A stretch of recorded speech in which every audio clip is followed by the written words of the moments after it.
హరహర పార్వతీపద శంభో శంకర నమశివాయ దివ్యాయ దేవాయ దిగంబరాయ తస్మైకార నమశివాయ. జిల్లా కేంద్రమైన గుంటూరు నగరం స్థానిక అరండాలపేట 1వ లైన్లో కొలువై ఉన్న అభయ అస్స షిరిడి సాయినాథ ఆలయం వద్ద పరమ పవిత్రమైనటువంటి సోమవారం రోజున సాక్షాత్తు ఆలయంలో నెలకొన్నటువంటి స్వామివారికి విగ్రహానికి ఇక్కడ పంచామృత అభిషేకం జరుగుతున్నటువంటి దృశ్యాన్ని వీక్షించండి. ఎవరైతే ఈ యొక్క పంచామృత అభిషేకాన్ని వీక్షిస్తున్నారో వారికి పార్వతీ సమేత పరమేశ్వరుడు సంపూర్ణ అనుగ్రహ కృపా కటాక్ష వీక్షణాలు అందిస్తారనడంలో ఎటువంటి సందేహం లేదు.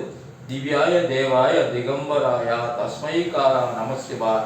ఓం నమశివాయ. హర హర పార్వతీపద శంభో శంకర నమశివాయ. నమశివాయ. ఓం నమశివాయ. శంభో శంకర నమశివాయ.